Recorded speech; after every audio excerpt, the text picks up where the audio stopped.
Michael and I like playing with our food and coming up with something new, and he ran across this recipe for a chia seed cracker, and I'm going to show you how to make that.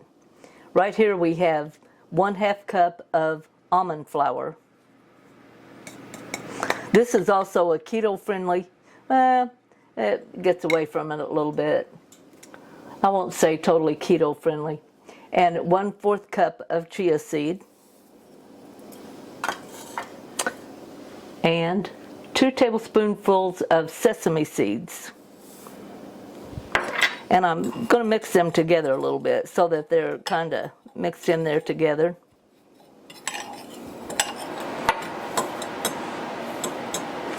And then to that I'm going to add 2 tablespoonfuls of water. Just pour it there in the middle.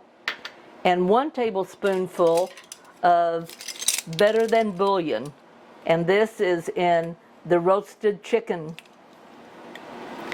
because ours is going to taste just like those chicken and a biscuit crackers, if you know what I'm talking about. They're not good for you, but they sure are good. And then we're going to let that set for just a few minutes until the liquid part in all of this begins to soak in all of the seeds. Probably about 5 minutes. Okay, we have let that set for just a while, and it's beginning to kind of soak in and bind to those seeds, your liquid is. Now when I look at this, I believe that it's probably a little dry. And the reason for that is your better than bouillon is a little thicker than water. So I'm going to add about 1 more teaspoon of water. And we're just going to kind of sprinkle that around because they are binding together. It's just not as much as I would like to see. This is the first time I've tried using the chicken flavoring like this because I thought it'd be good to have a chicken and a biscuit flavored cracker. Mix those together.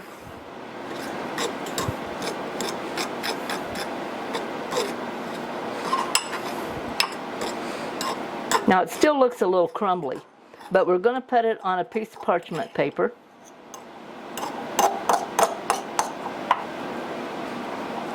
When you mash that down, you can see it's holding. So I believe that's about it right there. I'm going to take a piece of parchment paper, lay it on my cabinet,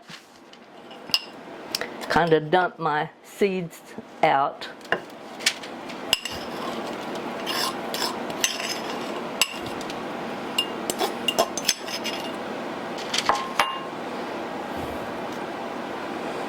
And then I'm just going to kind of take my hands, gather that in the center, and make it kind of a rectangle, pressing it down, make it into a little rectangle there.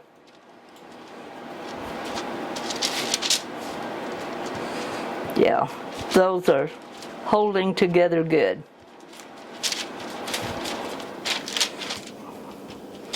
Okay, now we're going to take another piece of parchment paper and place over that.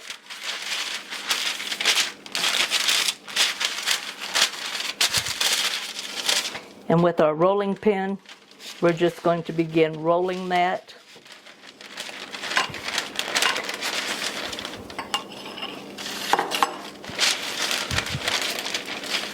And we want this cracker thin.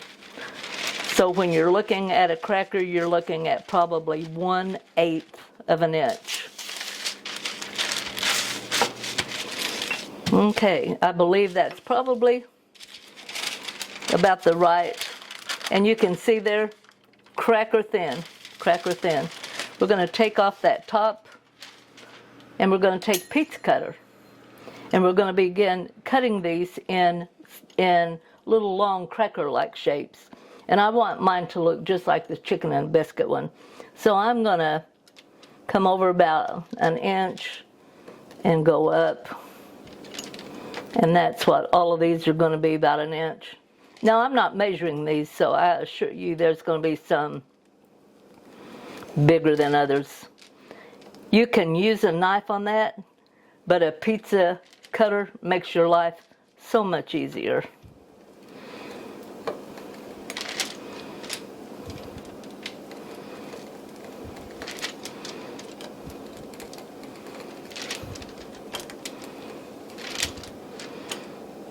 Some people would throw that outer part away, but not me. I'll eat those. We're going to turn it, and we're going to leave them just a little bit longer. So I'm going to start just a little bit up a little bit, go over. Now some of them will end up being shorter because of the squares, but my main crackers, it's going to look like crackers, be right out of that middle, and they're going to be just right. Okay, there's a little piece. I'm going to taste of that. That tastes just like chicken biscuit crackers. I kid you not. I'm so impressed. Not with me, with the recipe. And then I'm just going to slide that over onto my pan.